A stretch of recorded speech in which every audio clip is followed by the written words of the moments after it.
And we are live. Hello, everyone, and welcome to the Solo Dev Roundtable, done by yours truly, which is a part of the Polygon Forest podcast normally. But if you are new here, then please like and subscribe. Thanks for joining us. If you are into indie games, you are in the right place. I am joined, as ever, by the indie developer, Mr. Christopher Jarvis. Hello. And also, we are joined by... I don't know. Should we? What should your official title be? Should it Pillock. just brawl in? What was that? Pillock. That works. Yeah. Yeah, we can do that. Okay, and the indie Pillock, Sam Webster is also joining us. Hello. And who are you, Vin? I was about to say, my name is Vin Hill. I am an indie developer. It's like, God, Chris, you have to ruin it. You know what? You take over. I just thought you'd forgot. It's not the first time you'd forgotten to intro your own name. That is fair. I do it a lot. I was to be just fair. trying to help you out. Yeah, no, I appreciate that, Chris. Like, keep me on my toes because I'm a bag of mess when it comes to this sort of stuff. Like, it's inconsistent to say the least. But again, thank you everyone for joining us. Yeah, we have got a lot of stuff to get through. If you are new here, then I'll give you a quick rundown of what we do. Every month, we sort of meet up on the Solo Dev Roundtable podcast. And because we're all solo developers, we don't really get any feedback from anyone else other than ourselves, which can become pretty tedious. So we like to meet up and show what we've been up to and what our plans are for the next month and just sort of get general feedback on our games and stuff like that. But we thought we'd make that public as well because... not only does it help us get a bit of marketing when you guys like come and check our work out, we appreciate that, but it's actually a good thing for people to see the process of making video games. And I think that's really important, and it's the discussions around that. And I think like I've really enjoyed like doing the podcast so far. I think it's been great. So yeah, we're definitely going to crack on with more of it. But yeah, how's it going, boys? Yeah, it's been going well. Decent. Yeah, I actually did something this month. Ooh. That's a start. We're excited. Yeah. It's all good. Yeah. But I guess like we never did decide in the pre-show who was actually going to go first. Did we? No. I think last time we played rock, paper, scissors. Oh, God. And how this is going to go over stream is going to be awful. All right. I have to pick Vin. All right. Yeah, Chris let's is at the get the diva top. out. So Chris is going to go first. Okay, that sounds fair. He's not on top on the stream. Like, he's actually over here and Sam's up there. But on the Zoom, Chris is first. So Yeah, I'm bottom right. But there we go. Okay, fine. So yeah, I'll share my screen then. please do. So yes, I have been working on the game. It's been going okay. I think last time I was umming and ahhing about little bits and pieces. I'm trying to get the vertical slice finished. Just a quick recap. Making Focus Find. It's a 2D puzzle platformer where you play this little white ball bouncing around, and the narrative is based around the Kubler-Ross model of grief. This is one of the levels called Confusion. So it's the last level of Confusion 6, and it's the level which introduces the mechanic of being able to pick up a key which opens a door. The door is also an enemy of sorts, and it's just the first time that you have any interactive elements. So I'm now at this stage where I've done the voiceover, I've got the visuals sort of signed off to a point where I'm happy for it to go into production because I think the look is okay. I might change the background, but that doesn't take too long. The basic feel and look is what I'm happy with at the moment. Cool. So I can play this whole level for you now. A whole level? And whole level is like playable. And do you know what? This is an exclusive. I won't play it. But I've got the character. I've got the controller working. Can't exist. That's me. Oh, there's voices as well. So I've got voiceover, and I've got the text appearing as well, based on bounding boxes. Right, so this black circle is blocking the portal. Am I stuck now? So it's giving you some idea. I added Some budget has gone into that voiceover work. not much budget. Not much budget. I've added a little A bong yellow one? What does that do? when you hit the big ball, because you're not supposed to. And it We makes really you need try to come play up more. with something better than balls. I do. Like the big ball. the circle. orb. Orb. Oh, there we go. I'm going to call it an orb from now on. That's a great idea. Thank you. I changed the color of the key to yellow because keys are yellow. It was purple, and Sam pointed out that purple is toxic in video game language, and I just totally never even thought about it. So now the key's kind of like a golden yellow. Yeah, you should, because it's still kind of like, it's probably the background that's actually affecting it, but the background is probably like adding like a green tint to it, so it's still got like that kind of toxic-y look to it. So maybe like more yellow, more yellow, orange. more yellow. I don't know. It looks better though. That's for sure. Yeah, It's an improvement. Yeah. Yeah. The idea absolutely. behind it was if it's yellow, if the base is yellow and then the spots are kind of orangey, that will give the luster of gold. Right. Because with a gold shader, it's the specular highlight is not white or yellow. It's tend to be more darker than the actual base, the actual diffuse color. Mm-hmm. That was the thought process behind it. But yeah, it doesn't look yellow, it doesn't look gold. That's fine. I can change that. It's not a problem. No, like I said, it looks better. So you're on the right direction either way. So I've triggered the animation off when I've picked up the key, and it opens up the door, but you still got some sort of skill to get there on the right timing so you don't get killed. At this stage, I'm guessing people are still going to be getting used to the fine input that they'll need to get the locomotion going in a manner that they'll like and get into the flow of it. So that's my thought process, and then we go into That's the where your portal. playtesting is really going to let you know. Yes, that's the idea. And then, as we can see here, this is the next level. So the textures are all different. The character model is actually different. Not all the textures are in, and so that shows how the contrast between where I've got to in my vertical slice and where I was in the production. So the rest of the game looks like this, and it doesn't have the voiceover in, but it's got the text in. Okay. So that's where I've got to with that. There's more. There is more. Oh. We do like seconds. Yes.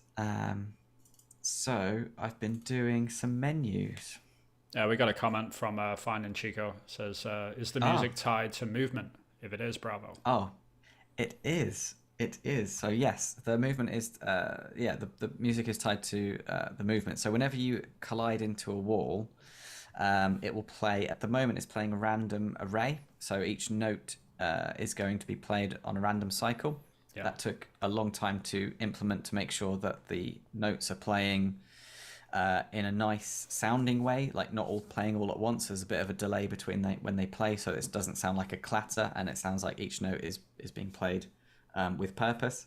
And each level is going to have its own sort of key or an arpeggio or some sort of melody that's going to sort of match the theme of the level as you go through the different stages of grief. Very cool. So this, the music that I've got now is Confusion, and I think I'm going to keep it because it's a random array, and that is in keeping with the theme of Confusion. Some other levels might be a bit more melodical, such as Elation. That might be a nice little melody that would play as you bounce off of the walls. So it's just a collider. Is the main player hitting a collider that is got the tag of wall? If yes, then play this random array. Cool. So yes, this is the little scene that I've taken, which was from the same level, so Confusion. And this is the camera, and what happens when we play it is, if we zoom out here, is the UI. Oh, nice. You got a menu now.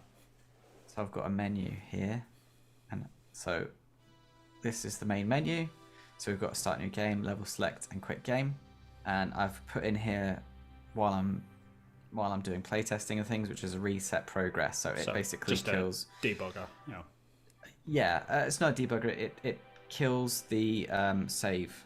So when you play through the levels, I did a Brachy's tutorial. When you play through the levels, it remembers how far it's got, and you can go back in the level select. It's not working 100%, but I can show you kind of where I've got to. So I've got a level select button, and we've got the levels here. So we've got Shock, which is like a prelude or a tutorial, Denial, Anger, Bargaining, Depression, and Acceptance. So those are the stages of grief, and if you go into the first one, so they're unlocked at the moment, which they shouldn't be. So if I reset progress, we can see that's grayed out. Ah, interesting. Okay. Can't do level select until we've started to play a new game. So if we play a new game, this is level 1. And we can play level 1. The only thing that's kind of a bug at the moment, I've also got a pause screen as well. Hey. So if I do escape, I've got a pause menu, and so I can restart the level, which is cool, so that's working. I can quit to main menu, or I can continue. Continue's working, which is cool. And I can quit to main menu. This is where the bug happens. So you can hear the music, but there's a black screen. I think it's something to do with the code.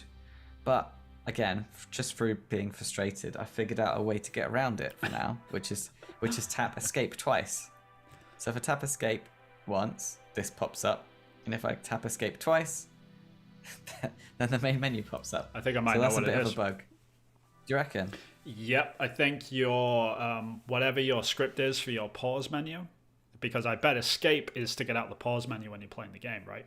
Yeah. So what it's doing is you're trying to go back to your main menu, but it's not actually coming out of a pause state. So when you hit escape, it actually comes out the pause state when it's in the main menu.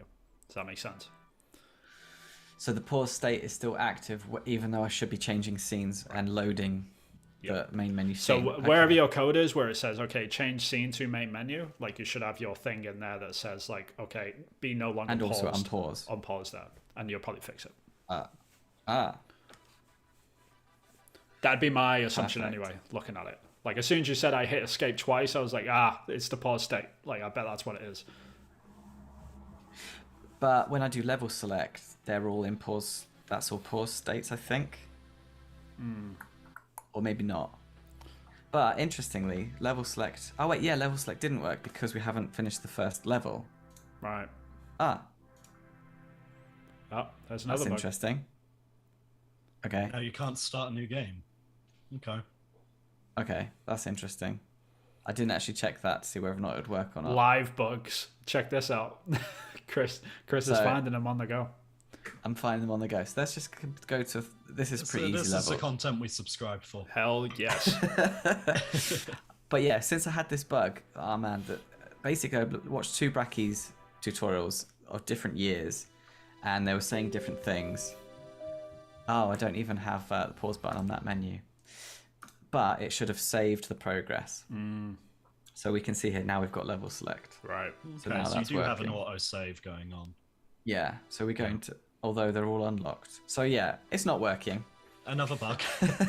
Yeah, no, that's right. I mean, it shows progress, though. The fact that you've got all this yeah. sort of set up and you're like moving ahead with it, you know, it's cool. Like it's better to have the feature and have to fix bugs than it is to not have Yeah. any features. You know, like it's progress, man. That's cool. Yeah. Having all these menus here is a big leap from where you were. Yeah. Yeah, it's like I thought it was just going to be a quick... Again, I underestimated how big it is. UI is and huge, man. It's a huge thing. humongous. Yeah. And I understand why it's like people's jobs. I understand that it's, it's a big thing. It And- gets so big that UI and UX is split into 2 separate roles. Yeah. Yeah. Which is Yeah, and I've been dealing with that because my level formats are quite complicated. I was like just trying to rack my brain about the best way to show the levels, and so what I've come up with, I think, is I'm trying to just go with simplistic and just get it out the door.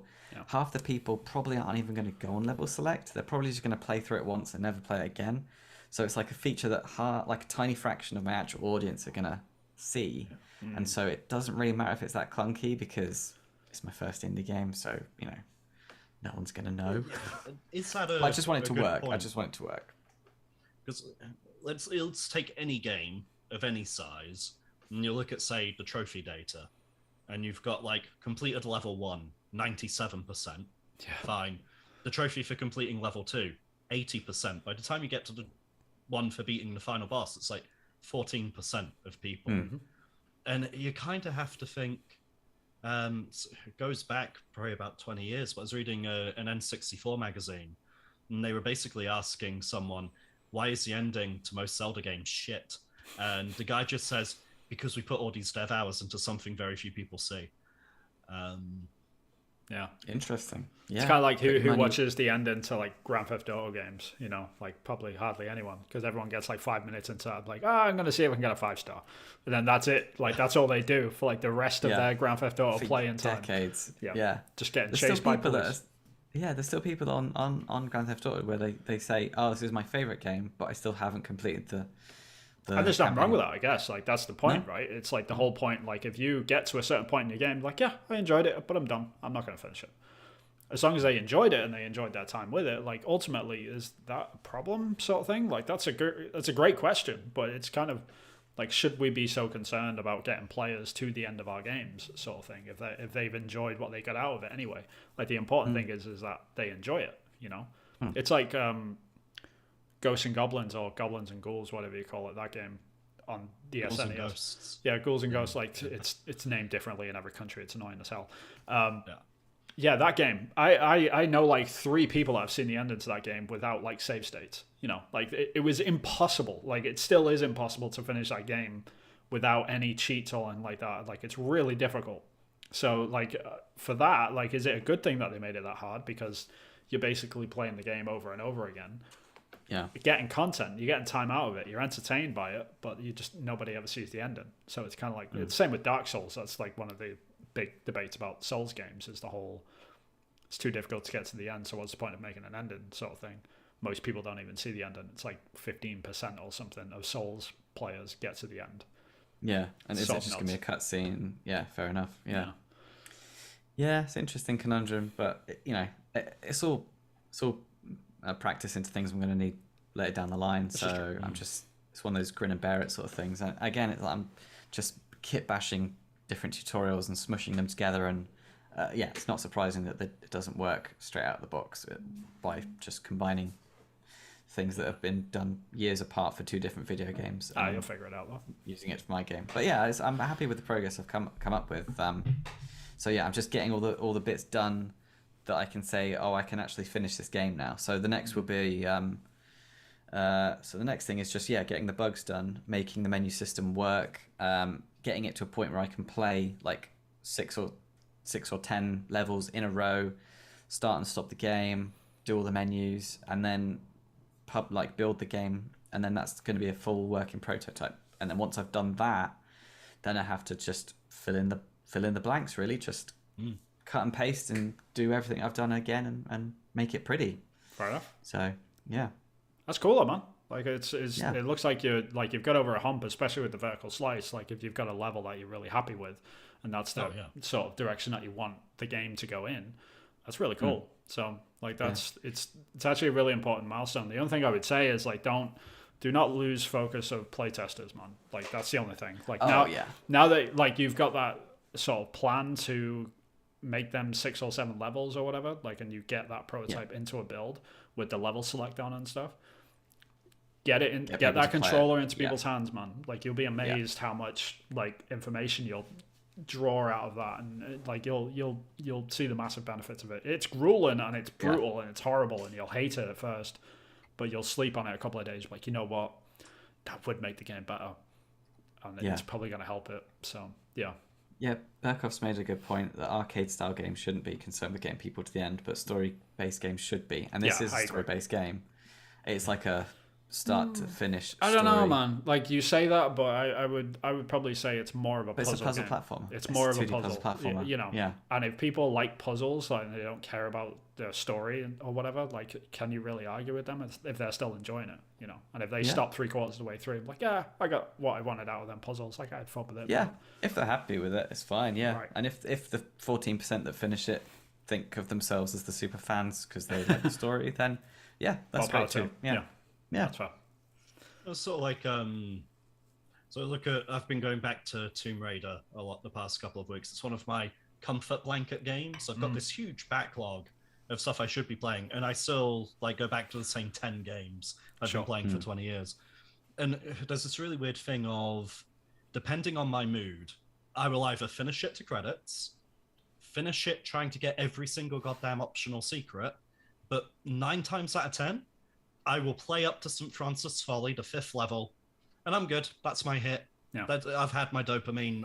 I shut it off there, and I go back to bed. You know. That's fair.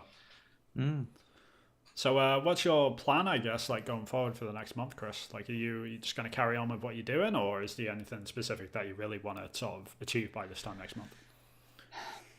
So by this time next month, the milestone is to have the bugs fixed, so the menu system implemented, the level select working, so that you unlock the levels as you go. But I only want that because it's a very difficult. I've got like multiple layers within layers of levels, and Sure. so it's more difficult than the tutorials are saying. And I wouldn't be surprised if that takes me a few weeks to actually Get sort your head out. around and Yeah. And so by the end of the month, I want sort of 7 to 10 levels that I can play in completion, and that then it's ready for people to get their hands in the controller and have a play. And in terms of art style, there's 3 art styles that need to be implemented, and hopefully that will get the feeling that you're progressing, and get the feeling of, oh, if I keep playing, then I wonder what art style will change and what sort of volumetric changes will happen. So like the special little Easter eggy bits, like the fog was one, and then like the floating orbs in the first level. The tutorial level is going to be sort of electricity style. So there's going to be some particle effects. Cool. So you're going to have like flashes of lightning in the background and stuff. Yeah. That'd be cool. And they're going to be running along cables, I'd love to see. which are going to have the parallax effect. So it looks like you're going through some sort of spider web neuron Storm thing. Yeah. Awesome. I'd love to see, and this is entirely selfish, a throwback to the Sonic 1 special stages. Oh god, can we have a it's podcast already a without you similar mentioning Sonic view. one time? I'm joking. And like the polygonal fish in the background that morph into birds and morph into that. So It'd what be a very special nice stage Easter is that? What, running down the corridor? Is that Sonic 2? No. But Sonic 2 is the half pipe. Right. Sonic 1 is the top-down view in the maze. Oh, with the like getting the blue to red, changing the red to blue balls. Yeah, That's Sonic spinner. 3. That's Sonic 3. Oh, I gotta remind myself of Sonic 1 then. Okay.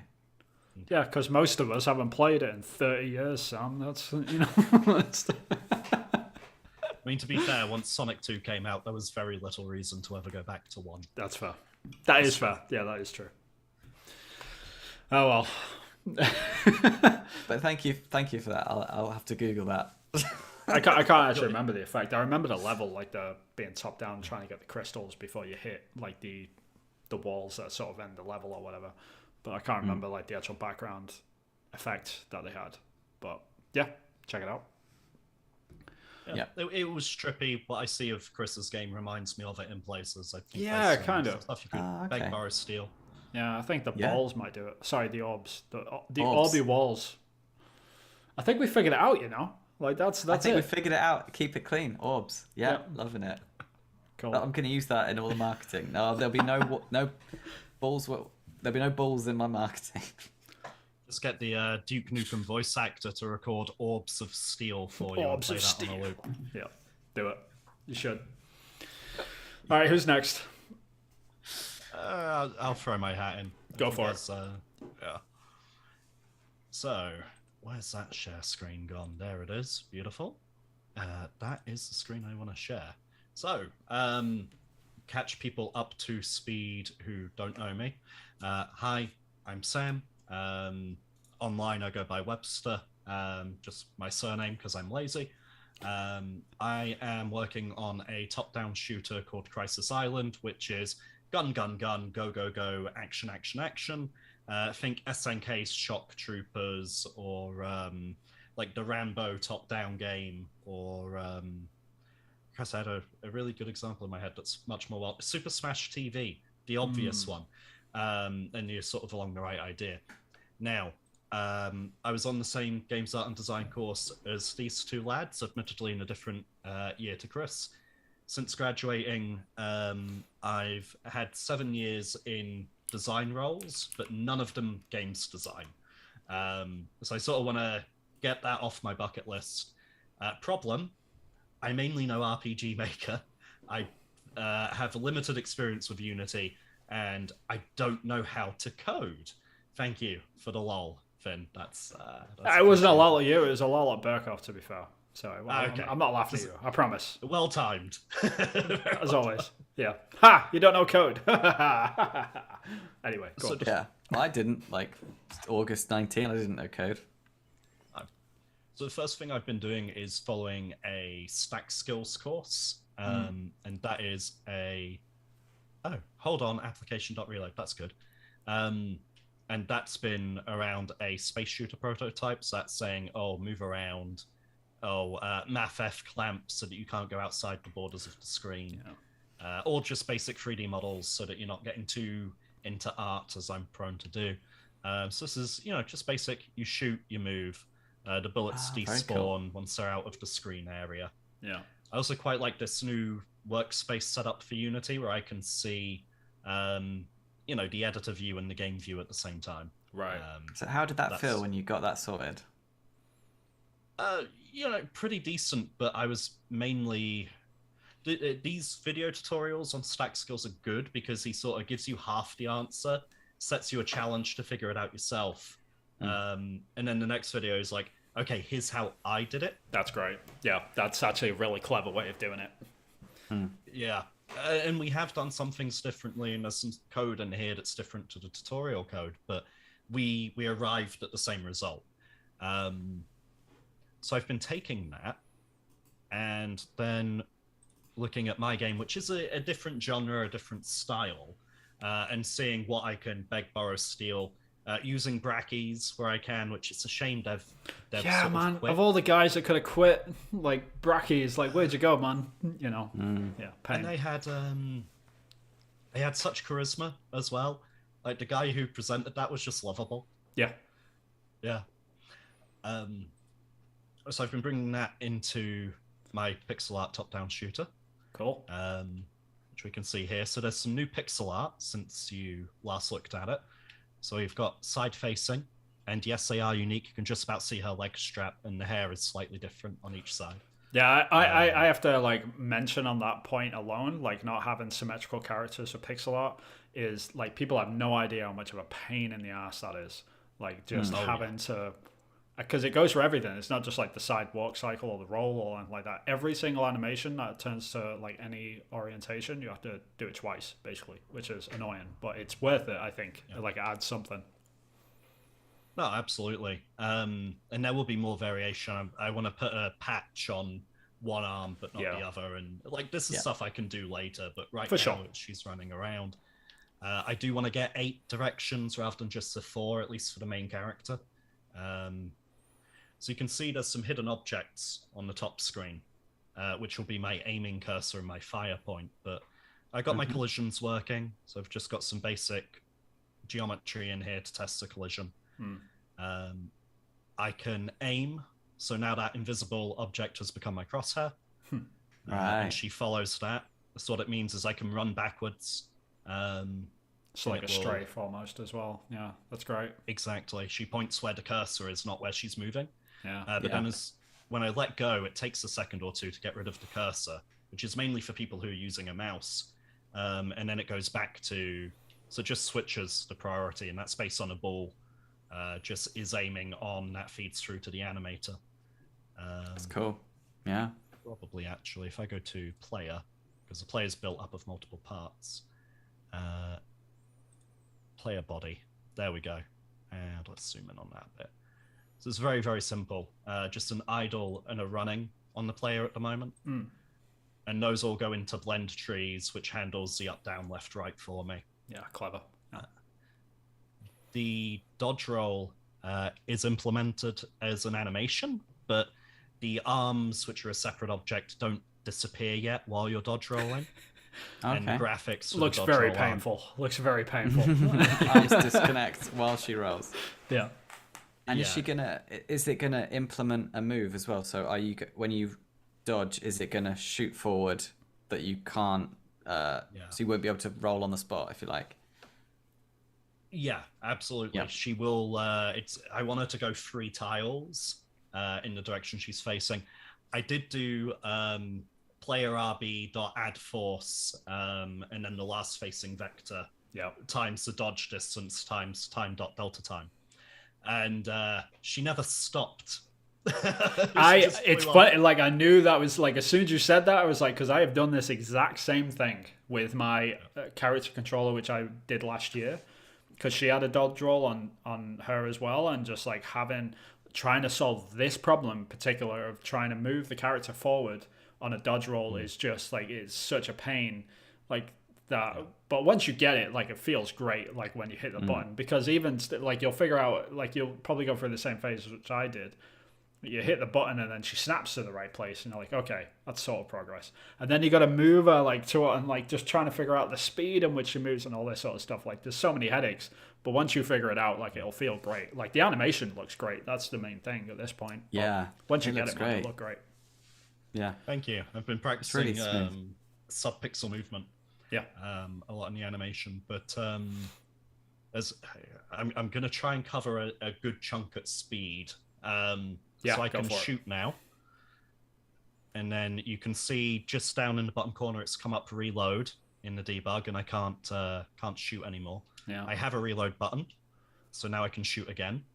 Hooray! Just earlier today I figured out, so that's aiming, right? And the bullets will go wherever the crosshair is. And see, this is why I need 8 directions. Snapping like that while aiming just doesn't, especially when the bullets are going diagonal and she's pointing her gun that way. Doesn't look good. But also, figured out this morning, shooting from the hip. So just while you're running around, no aiming reticle. Right, so it just fires bullets out from whichever direction she's running in. Yeah, just whichever direction you're facing. Cool. That's good. Yeah. And I had a hell of a problem in code, because this, you can see the crosshair indicator is still there when it's not active. Originally, the crosshair indicator was at the same Y coordinate as the fire point, which is a little blue gizmo. Yeah. And that's where the bullets spawn from. And it's calculating the distance between one point and the other. And that shows the angle then that the bullets have to follow. Fine. But because that was lower earlier, her bullets, when she was, going left and right, were shooting diagonally down. It just looked wrong. Oh, because it was drawing a line to the center point, right? Yeah, so I had to. Oh, she's following my mouse everywhere, because it's set to. I can switch between mouse and controller on the fly. It accepts both inputs simultaneously. So my scripts have gotten bigger, and this is where I'm finally starting to spend a lot of time in the documentation and just playing with things and starting to figure out and have. It's a good place to be, man. Yeah, you're doing the right thing as well. Like that is the best way to learn, is to, instead of looking up tutorials, looking at the documentation is like a huge step when you're learning code. And that's a big thing that's come from the Stack Skills course, is like where to find that info and what search terms to use. Right. You can see the dodge roll is currently commented out because it wasn't. Yeah, it just goes on forever. Working. Yeah, I have same problem, man. I've been down that road. So what I had to do, this is where we're looking at the aiming in this function method, whatever the name is supposed to be. And for the fire point, which is the tip of the gun, I could just put transform.local position, aim direction, which is worked out here, and that was fine. But for the crosshair, to get around that, it's lower and she's shooting down when she should be shooting straight, I actually had to go in and make a new vector too. Take the aim direction.x as it was, but for the aim direction.y, I had to add a 0.25 to it just to boost it up a bit. Yeah. And even just figuring that out was like a little win. It's still just having to leave myself comments to know what half of this even does. No, that's something that you'll never stop doing, and something that you should never stop doing. Because God forbid, like you're working on a game and then suddenly, oh crap, this just took off on the internet and I've been like, and now I can publish this thing. I should probably bring on a second developer. Please do some code for me. And they're just looking at it like, I don't know what the hell any of this is. So it's always good to have it. And who knows, like if further down the line, if your game needs to get ported by something or to somewhere else, like the people porting your game, like if it's a third party or something, then it's always good practice to comment absolutely everything that you can. Like the IDE just completely ignores it either way. So it doesn't affect anything. So more the merrier when it comes to comments. So when it compiles, it's not going to add. Right, it's not even going to be that. Yeah. Yeah. But the reload system was one of those things where I was like, just figured that out on my own. I was like, okay, so what am I going to need? I'm going to need to know how much ammo the gun can carry, right? How much ammo the gun has, but I'm also going to need to know the maximum clip size and what's in the clip. Then starting to look at, okay, so what if I need to reload, and actually the ammo I have left is less than the clip size? Well, then I need to be taking from the ammo pool, not the clip amount. So that's been fun. Yeah. Just little basic problems that are. And like the bullets coming out, they were coming in the opposite direction. So I was like, okay, so it's fire. Yeah, so it's like fire point dot up. Surely it's just fire point dot down. No, it's minus fire point dot up. Yeah. Yeah. Why is that a thing? Yeah. Yeah. So if I could have dot up just like we have dot down. I also had a big problem in that. So I wanted for any physics-based stuff to be working in fixed update because it was drilled into my head, get it in fixed update. Right. Because then everyone's moving at consistent speeds, everything's happening at a consistent speed. People aren't going to suddenly start clipping through walls on higher FPS. But the animations and the inputs were messing up. So I've had to put inputs and animations under update and then the actual results under fixed update. Right. I see what you mean. Because what was happening otherwise is the crosshair was lagging, and the crosshair was updating like in every little frame. jittery Right. chunks I see what you instead of being a smooth. And it took ages. Like, I don't know what I've done wrong here. And then as soon as I moved it from fixed update to update, I got this perfect smooth movement back, and I was like, yes, that is what I want. My bullets disappear when they hit objects, so on collision destroy game object, and I'll add a hit spark or something to that. But I also, the next stage of the stack skills tutorial should be to add enemies and transfer damage. Cool. The last one for this that I've had to figure out was getting scripts to talk to each other. So for the weapon controller, I did not know how to access. So for example, here in the animation controller for the weapon, I had to know, is the player aiming? Because there's gun up, there's gun down. I also had to know, am I going in the movement direction or the aiming direction? Because again, that would be, so eventually, public player controller player took finding out what type I needed. I thought it was public game object originally, and I was hoping from that I could get what I needed. No, figuring just this call straight from the specific script. term out. Yeah. So that then it's player dot movement direction. Finally, just being able to access that public variable elsewhere took far longer to figure out than it should have. But no, we're getting good progress. I have to be careful this month because I know I usually work on this and tinker at weekends. Not weekend coming, weekend after, I have friends around and we are going to a Sonic the Hedgehog convention in Western Supermare. Of course you are. Very Of course cool. you are. Yeah. So that'll be the 26th and 27th. I've got those guys over. Awesome. The 6th of March, we as a family are going and cosplaying at a Bristol convention down the road. The kids are really excited. They're dressing up as fairy tale characters and Ninjago characters and all the rest of it. Awesome. Brilliant. So that'll be fun.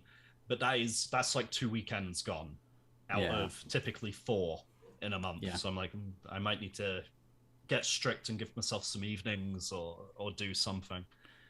No, honestly, man, I think like from the progress that you've made this month alone, like consider last month you I'm literally blown away. had, you've smashed it this month. Honestly, well played. Last month you had a dodge roll and a run cycle in a sprite, and now you've got a game controller running around and shooting stuff. Well played, man. I had the down facing direction and none of the other directions. Right. Right. Yeah. Well played. Seriously, like And you've done great. Yeah. And your attitude towards Unity was like you were still on the fence about it, and you were still like, I don't know what I'm doing. This is not my favorite thing. Yeah, I feel like a proud dad. Well played, man. Yeah. Yeah. Well done. Bravo. But it's to the comment. Finding Chico saying, they've been using Code Monkey. And this is kind of one of my points as well. It's like there's so many good resources and there's so much resources. Yeah, it's the best thing about Unity. Yeah, it's got such a huge community that it's just everywhere, right? And it's weird seeing like 10 different ways of doing everything as well. Yeah. And you can choose which one's best for you. And you don't have to, just go, this is the only resource that exists for this problem. I can't figure out why it's not working for me. With Unity, you can just check out 4 or 5, and then you get more knowledge off the back of it as well, because you can compare them and see what the differences are. And even the comment sections, like just the comment sections on tutorials as well. It's like, hey, if anyone has found this bug, then this is the code to fix it after this, and that's just like so good. It's great. Yeah, I love it. I'm finally starting to understand what some of those people are saying to a degree, which is a nice little light bulb moment. You're crossing that bridge.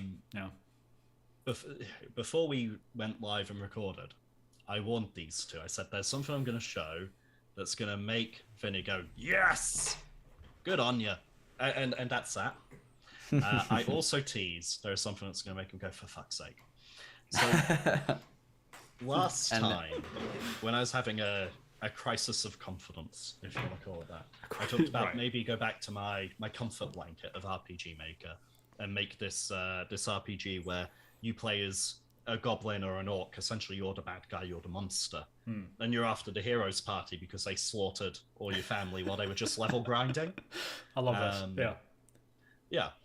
And we've had some jokes and stuff we could put in through Twitter and that about really Monty Python it up, I think was Chris's comment. And I've still been playing with that idea in my head and thinking about how would that change the dynamic of a JRPG? Because usually towns are safe, dungeons are bad.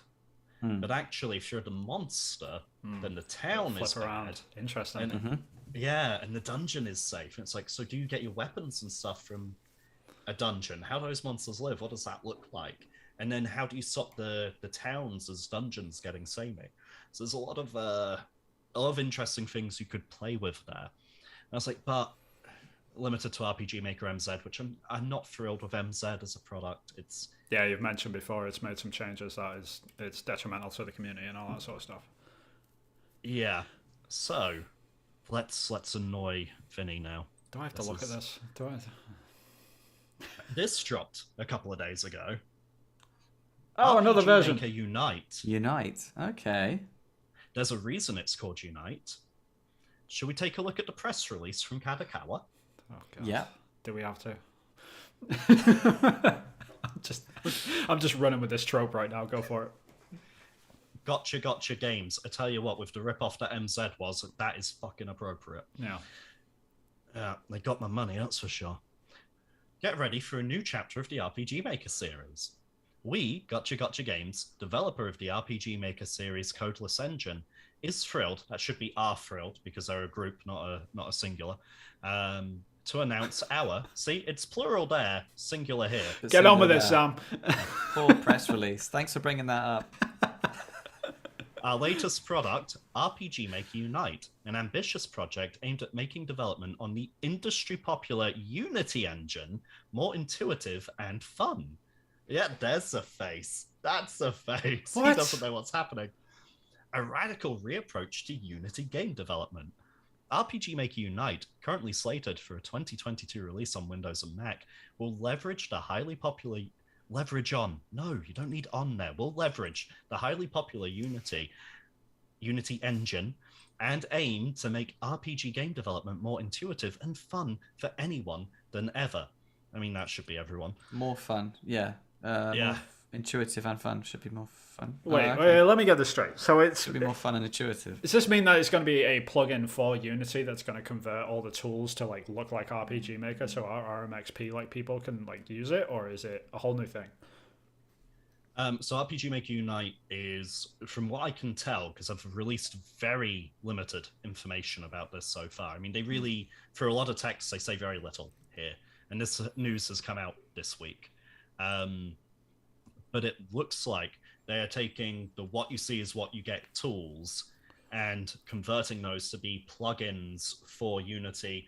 You know, like how you download a project template? Right, okay. And you know how you can get like applets and stuff for Unity that are like, oh, here's a visual code window and here's a database thing where you just type it all in and we'll sort the code out for you.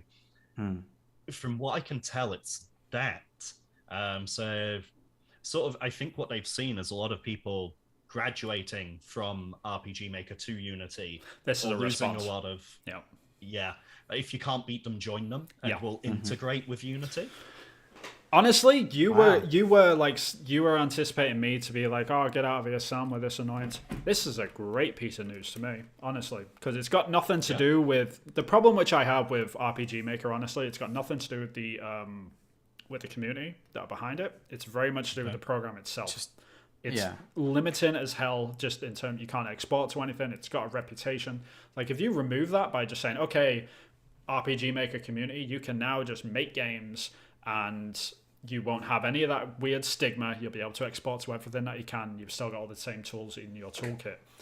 That is super liberating. That is great news, in my opinion. I think this is great. But if they can pull it off is the big question, because that is a tall order to convert all of them tools to work seamlessly with Unity and keep up to date with Unity. I mean, the best thing that Unity could actually do is just buy out RPG Maker if this is good. To be blunt. I think so. And they're like sort of merge, because they've got Unity 3D and they've got Unity 2D. Why not have a Unity RPG? You know, like, why not? Yeah. And just Unity already have an RPG template that you can download and use as a basis, and they have a tutorial series around that RPG template. Yeah. So I think it's a good marriage. And what's exciting me is that if you look at RPG Maker, MV and MZ, which are the two most recent, MZ really was just MV repackaged. It shouldn't have been another 60 quid.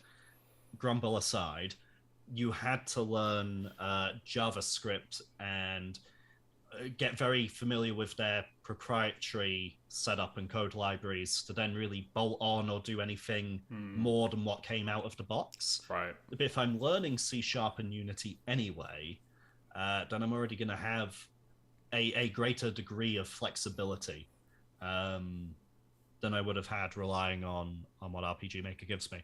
So this is... that Goblin Orc idea as a secondary project is still very much there, and this news certainly makes it a little more tempting. I don't like the default art style it comes with. That is whatever. Like, you'd make your own anyway, right? So yeah. But this is good. This is basically saying put a pin in it, or just write the story. Don't worry about fiddling until this comes out. Don't worry about and fiddling. even then, don't and then wait and see what people's opinions of it are, because it might be terrible, in which case... Well, either way, when this first comes out, it's going to be a bag of hot mess, no matter what happens. But like this, in a year's time, could be huge. Like, this could actually be a good shift for the RPG Maker crowd anyway. Like, that are just... Because the thing, like, it's like, as you said, Sam, people are just flocking to, to Unity just purely because, like, I think they're doing what you're doing. They'll take one course and then they're just liberated by the fact of code, which has always gotten in the way of Unity. And they're just like, this is, I can do anything now. Like, why would I ever? And then they look at RPG Maker like it's a kiddie toys almost. And like, it's an unfair stigma, obviously. Like, I've said this before, like, my problems with RPG Maker isn't so much the tool itself. Amazing games have been made in it. Without also, a doubt. A lot of plot has been made in it. Exactly. Like, unfortunately, and the plot it's like outweighs the good. It's like 90. It's like the success rate of RPG Maker games are laughably low. Unfortunately, it's just that's just the deal that comes with it, because a lot of younger people, a lot of kids, sort of pick it up as their sort of first tool, which isn't necessarily a bad thing. It's definitely good to inspire people in that way. But this just the success rate of the actual projects themselves is probably the biggest. And the problem, I think, is they all end up looking so similar, partly because they all use the default assets that come packaged in anyway, that they sort of look a little cookie cutter, and it just pushes that bad reputation. I think so. I mean, we were talking on, DMs on Twitter about that guy. I found him, talking about what he had put out in the span of about 6 years. And there were, on their Steam profile, there were 89 RPG Maker games supposedly developed and published by them, that all looked identical to every other RPG Maker game. Yeah. And then when you went on their website, there were more RPG Maker games on their website than they had on Steam. And whether that's because Steam stopped letting them have stuff on there or what, I don't know. But it's yeah, it feels like a content treadmill after a while, right? Like it's not really you're not doing anything unique. You're just churning stuff out using the base assets and rehashing stuff. Like the only people that really get hired for them things are probably like the people that make the little profile pictures for all the characters. That's probably about it. You can do a lot with RPG Maker, but I find the most successful RPG Maker games spend a lot of time and money hiding the fact that it's RPG Maker. Yeah. Yeah, you're right. You know, and they will pay people for custom battle systems, for custom UI to break all of the conventions and hide, oh, let's display the text boxes differently, let's get different graphics, let's do anything we can to hide where this game came from, right? Because of that stigma. Yeah, it's a shame, but no, this is good news, honestly. Like, if they can figure out a way to merge the two, it's not a bad thing. I think that's great. Yeah. So I'll set my goals for next time then. So what I would like to do for next time is get a hit spark for those bullets, get that dodge roll working, and depending how I get on with the space shooter, because I keep jumping way ahead, so my code is probably very messy compared to what I'll be taught, and I'll go back and clean it up. And maybe just get like one basic enemy that maybe circles strafes, maybe fires off a shot. Now that I understand how the angles and the vector maths work, I'm thinking of giving each enemy a variable called Stormtrooper aim. So calculate the precise angle to shoot you, and then it'll add like a randomized value between like, just, it'll always miss. That's brilliant. Yeah, Stormtrooper. I saw a great meme recently of like a Stormtrooper like crying like on the floor or whatever, and it's got like, I don't know, it was like some alarm clock that you can get that you have to shoot with a toy gun to like to turn it off in the morning or whatever. And the Stormtrooper's like, I haven't slept in days. It's hilarious. Every time I see it, I'm just like, yes, it's like the best dad joke ever. I love that stuff. Yeah, Burkhoff, you just said, I wouldn't mind if there was some JavaScript engines, SDKs out there. C# is a weird intermediary between C++ and JavaScript. Yeah, I mean, JavaScript and C# are really similar, like stupidly similar. Like most of the times when you're looking at tutorials and stuff online, or you look at you're reading documentations, they usually have both of them next to each other because they all use .NET. Like they both use .NET. They have mostly the same features of like how they collect garbage and sort of get stuff out of memory and things like that. Like they're really, really similar. So if you know JavaScript, then you'll be able to pick up C# really quickly, without a doubt. So very similar DNA by the sound of it. Yeah, they are. Same ancestors. Yeah, it's just how you call certain functions. It's just a little bit different. But once you get your head around it, it's like how you write the code and like using if statements and like all that sort of stuff. Like it's all pretty much the same. C++ is a lot harder though, because you have to deal with your own memory garbage and get it out, but it's way faster. But it's just a weird problem to have. But to each their own though. I'm thinking in terms of optimization, I'm not going to sweat it too much. It's a top-down pixel shooter. I'm pretty sure most PCs, clearly, if you were to look at PS4, Xbox One, etc., I'm sure they've got the overhead. Just a little. I think a good sum, if I'm honest. Like, I don't think you need to worry about optimizations. It's the best thing about 2D pixel games. Like, it's just, you can go nuts. Tiny. Like, absolutely nuts. So, yeah, go for it. Cool. Yeah, anything else? Are we moving on? No, on to you, mate. We could do your one, and then I can come back to that article if you want. At the end, after you've done yours. Which article is that, sorry? Discussion. About Steam pages. Oh, yeah, we can talk about that at the end. That'd be great, actually. Yeah. All right. I am probably... stick around for the full thing. That would be an interesting discussion, and it helps our watch time. Indeed. Don't click away. Don't stop watching, please. Coming up after the break. Although there's no break, because we go. I need to actually figure out how to actually share my page. That's a great point. Okay.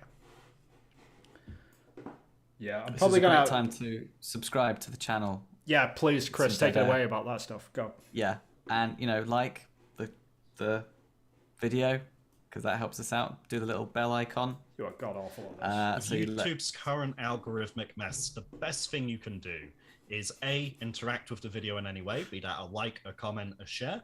And the second best thing you can do is tell a friend. Word of mouth is incredibly powerful. Yeah. And here is Vinny's screen.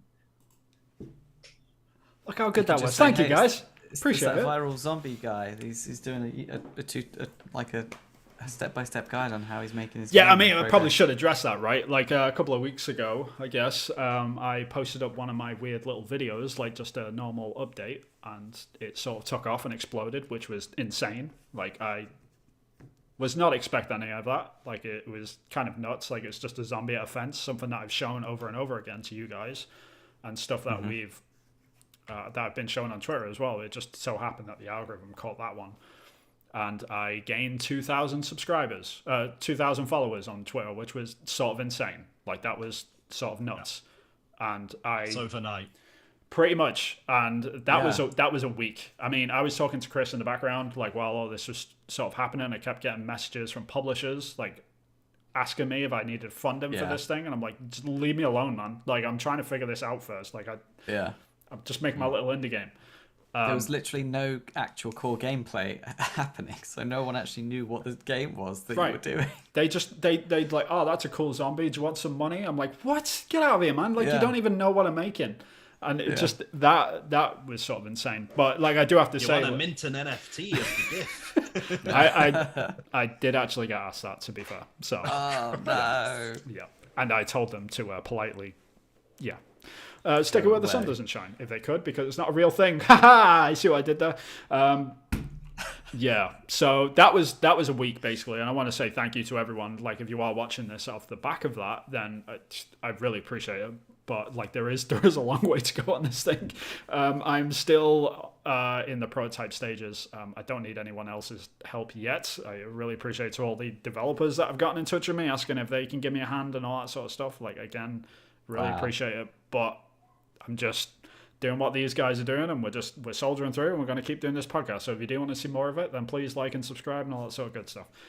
But yeah, anyway, talking about the actual game itself, like, I didn't get much done last month for good reason, but I can show you what I did do. I'm going to put this on maximize as well, so you can actually see the whole thing. My main task this month, honestly, was this thing. Getting the controller working. Getting the game on a controller. Like, this was my main Yeah. objective this month, and thankfully I was able to actually do this as well, which is, like, I'm really glad that I did, because this Feels needed. so good, doesn't it? It feels so great. good. Oh, Yeah. not having to use a mouse, it actually feels like a game. Yeah, it feels great.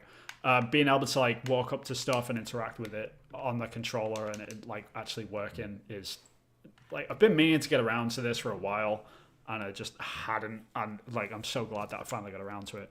But the main thing which I did do is ended up writing I had to rewrite a couple of things. The main thing which I did was rewrite the inspection thing, which was when you're, like, coming up to an item and you're going to pick it up. Before, like, when you clicked on it, it just disappeared off the floor sort of thing, and now it's in your inventory, and that was it. That's pretty much all I had. But now I've got it so it's set up so he actually ducks down to pick it up, and then he stands back up. And don't you have two different animations depending which side of it? Exactly. So if you're in front, like the bullets, little things on the floor here that I've got, if you're standing in front of it, then he sort of faces away from it to pick it up. But if you're behind it, like from the camera's point of view anyway, then he'll do it from the front view. So like that, like trying to figure that out was a bit of a hurdle, but I got through that as well, which was great. But I've also, like, implemented that into the inspection mode as well. So when you inspect something, it doesn't just switch to the other camera to the inspection mode. It actually changes. So it, like, he ducks down and then it switches to the inspection mode. And then when you come out of the inspection mode, like, he's standing back up again. So even if you're, like, doing it for ages, and all this is on the controller as well. Like, getting an orbit cam it's been great to get this in there as well. That's cool. It's another thing that was really annoying me. But And so it's sorry, go ahead. oh, sorry. No, go ahead, Sam. Go on, Chris. Jesus. I was just going to ask: is the background? Is this? What's your plans going to be? Finishing this off visually, is this going to be like the inside of a bag? Are you going to have it where in the environment that you're picking up the object in? Obviously, you've got some black screen going on in the background, so that needs to be addressed. What's your plan for the visuals of this? Yeah, it's kind of in flux at the moment, because the problem is like all the items in the actual map itself are completely different to the objects that are inside the inspector. Like, so there's actually two different versions. There's actually a small version, which is the game view version, and then the big view, which is inside the inspector. So they're actually different models altogether. A lot of people were saying, oh, you should just like zoom in to where it is, but if you do, it looks like ass, because it's just pixels, like massive pixels on the screen. It looks terrible. Like I tried it, dedicated didn't arena. work. Yeah, it was awful. So I'm glad that I did switch to the dedicated arena, and a lot of people were complaining about it based on the fact that it was blank and there was nothing there. It was literally just the object in a blank space that you could spin around, which I've sort of got still for the chest of drawers here. So it was just like this, where it was just like in a blank area, which it does look like. It looks pretty bad. It's awful, right? Yeah. I do have a bug that I need to fix there. But once I started adding in the the objects into an actual bit of environment, it feels a little bit better. So I think I'm leaning towards more of this, and I might make one for every section of the game. So it's sort of, if you're in this room sort of thing, then it's got that specific sort of inspector mode level bit, if that makes sense. But yeah, it really, like, this is all placeholder still, though. Obviously there's like floaty grass in the background and stuff. That's not right. Grass doesn't do that. But yeah, so. Oh, okay. So it could be like a stylized imagining of the environment, sort of like the environment in keeping of the style of where you pick up the objects. Exactly. I think of this like Pokemon battle backgrounds. Kind of. Yeah, exactly. yeah. It's the best way to look at it. Yeah. That's good. That's a good idea. And you can reuse the assets. It keeps the memory down. It's an elegant solution. Yeah, I like that. And yeah, I mean, while you're in this view as well, you can either view it like, you don't have to inspect absolutely everything in the game. That'd be Finding Chico has a similar mindset. He also says like Pokemon Battle. There you go.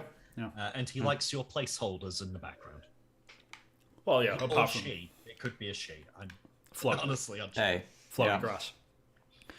But yeah, I mean, the only other thing about this is you can pick up the item from inside the inspector now as well. So, and then he just comes straight out of it. It's picked up, and then he does this little stand-up animation, and everything's great. So that's what I was going to ask about, these transition animations that you've put in. Is that being handled in code, or are you using the Unity's animator for both? There's actually in Unity's animator, which I can actually probably show you if I can find it.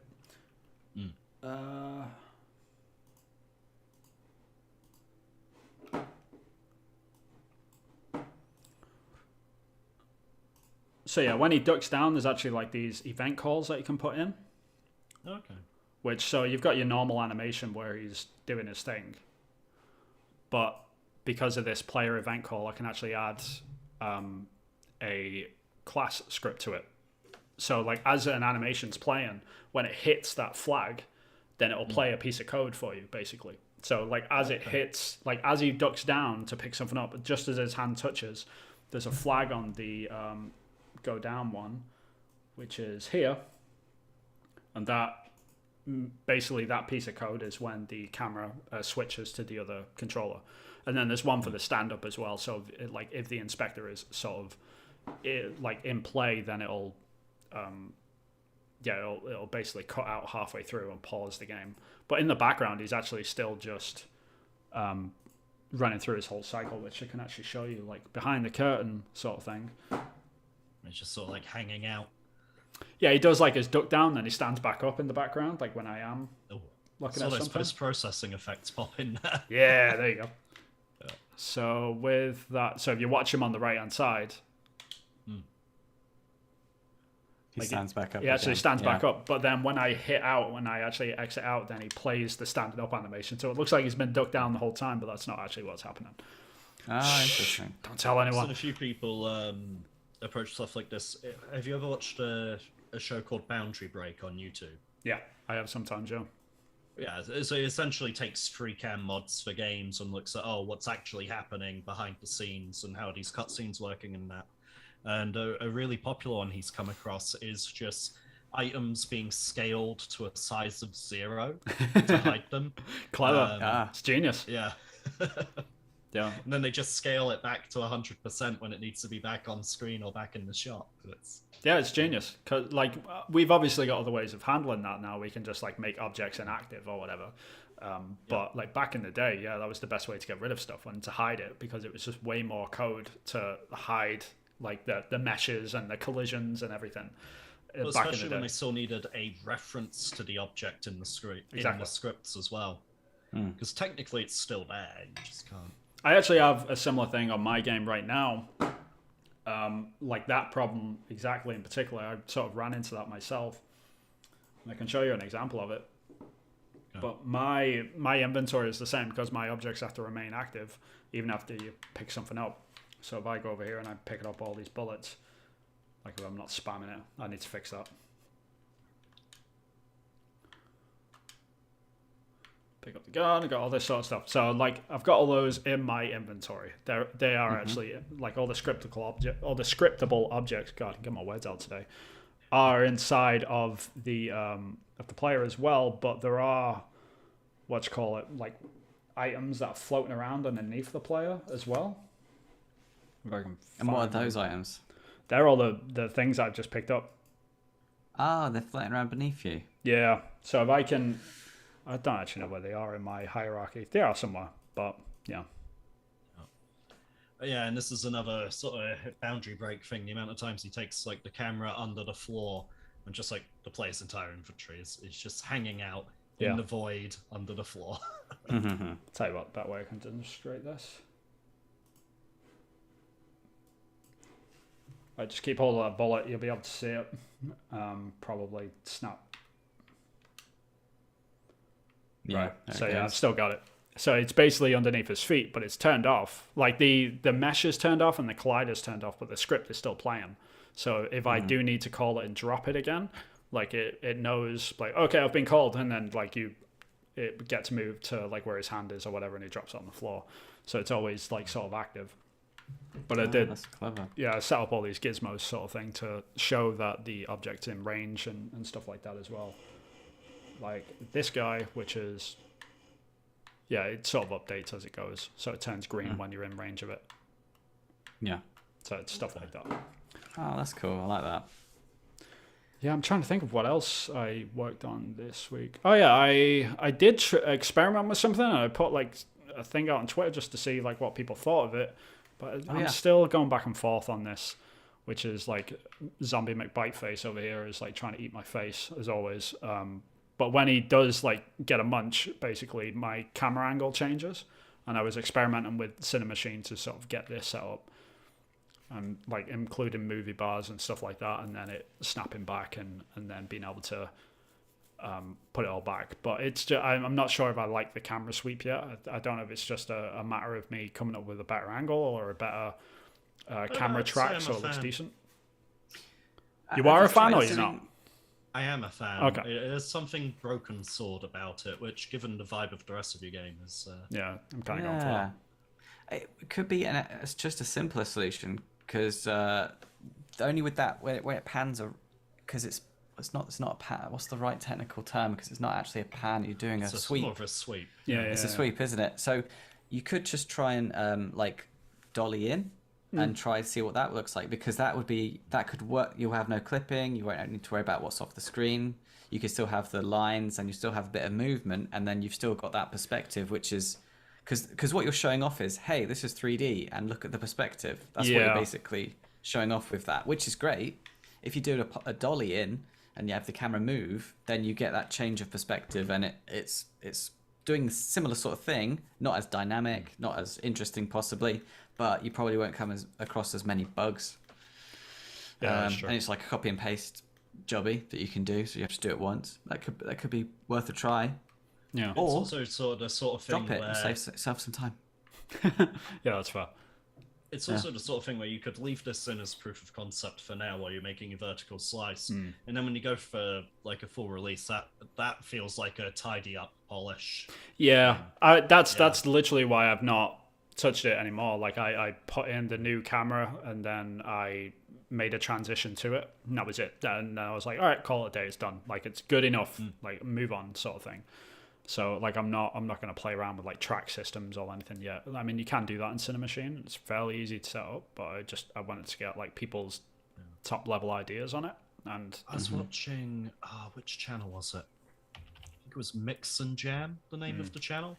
I think I sent it on to you guys, and they were trying to recreate the Lilac Wars Star Fox on Rails thing. Oh, Yeah. cool. They actually set up the trolley in Cinemachine, but not for the camera to actually follow. They just set it up as the path through the level. yeah, It was just like using something that's built into Unity, but not for the what purpose that it it was was made for. designed for. Yeah, Yeah. clever. Yeah, I mean, there's so many little weird tricks like that you can figure out. I've just found the video again here. I will drop that into our chat for you guys to have a look at later. Cool. Yeah, so if anyone's Yeah, watching, they're interested, go and check that out. Yeah, it's looking really good though, Vin, and it's interesting that you seem to have added some bits and pieces. So why did you add the drawers in there? They're going to be a major feature of the game. So in the game itself, there are two types of things that you can pick up. There's way more. There's like 10 different types of things, like including keys and readables and things like that. But the main things that sort of touch the mechanics of the game are small finds and large finds. Sort of what they're tagged in code anyway for now.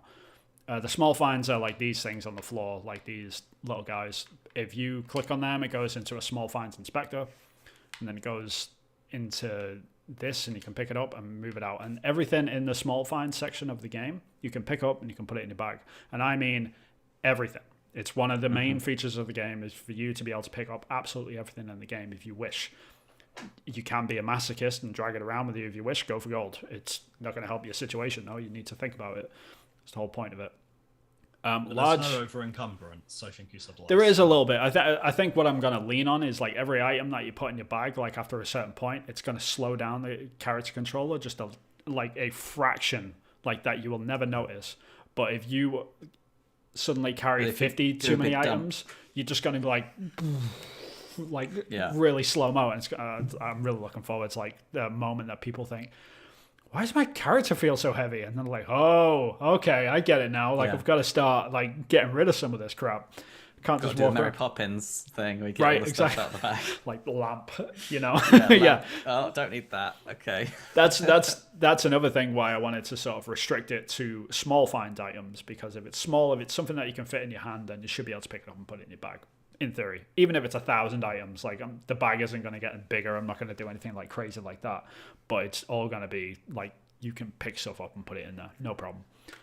The drawers are the only item in the game right now, which is what I call large find, something that you can't pick up, but you can absolutely interact with. So inside of these drawers, there's going to be small finds.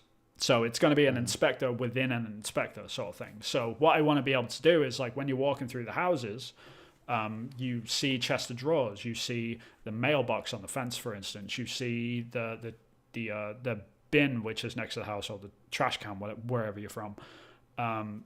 They would then, instead of like me being over here, I'm being like, okay, what's inside of this from this angle? I can't see, right? Like I've just got to take the system's word for it. So instead of going like the Skyrim Fallout route, which is you are selected on this set of drawers and then it just lists all the items on the side, I want you to actually be able to go through the drawers, and I want you to actually think about it, and like, okay, like you open the drawer and they've all got physics on them and they all like move and rattle around in the drawers and stuff like that, and then you close the drawers, so you're actually looking through stuff.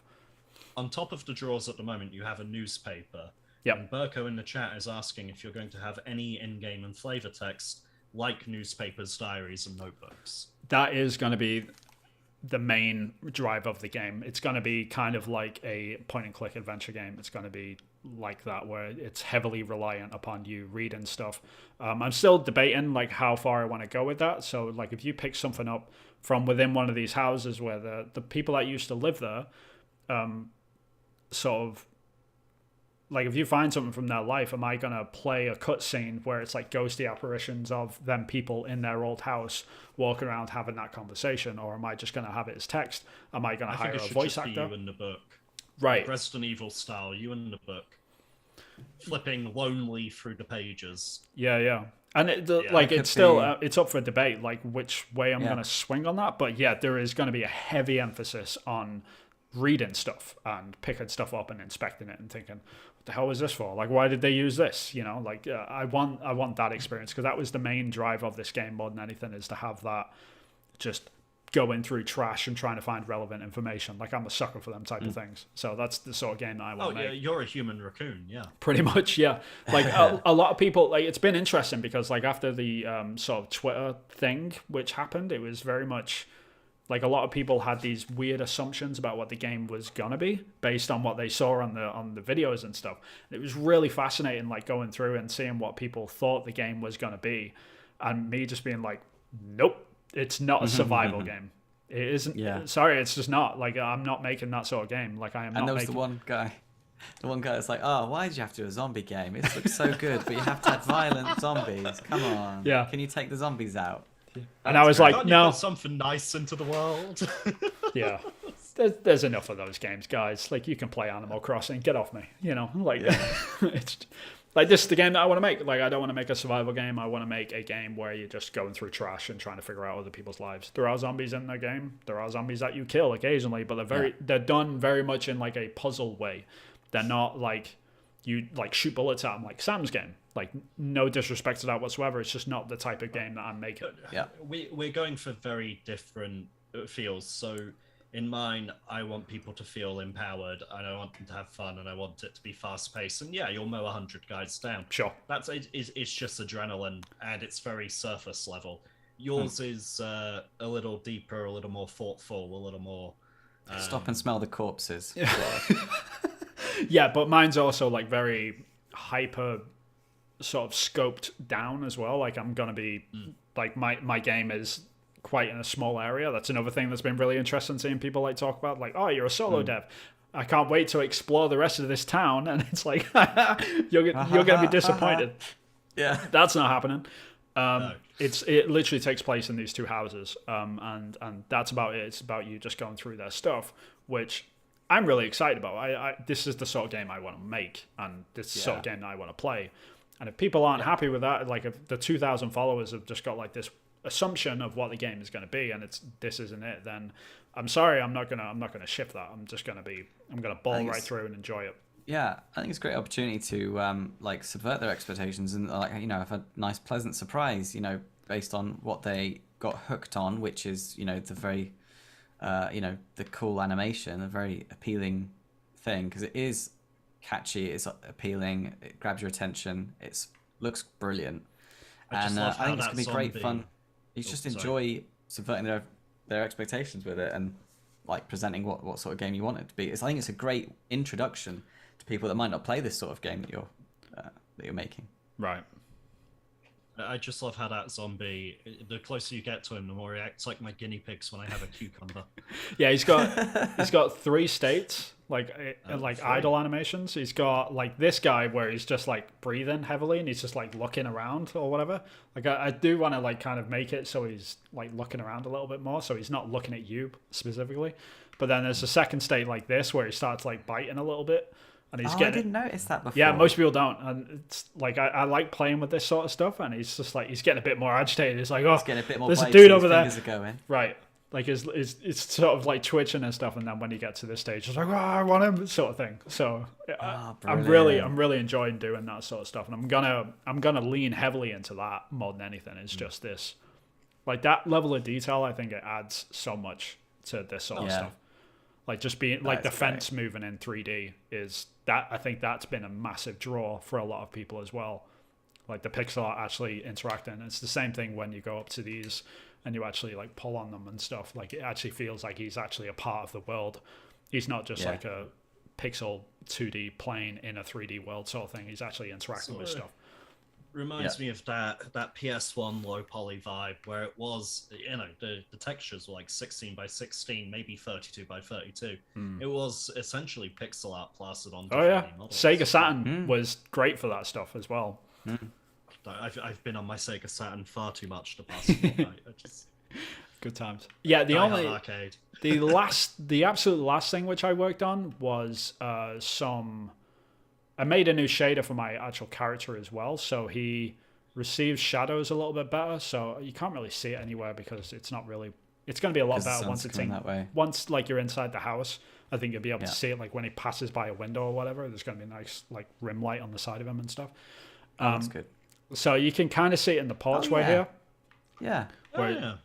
Where he's like in shadow. That's great. And like it sort of interacts with stuff as well. So like as he's interacting with things.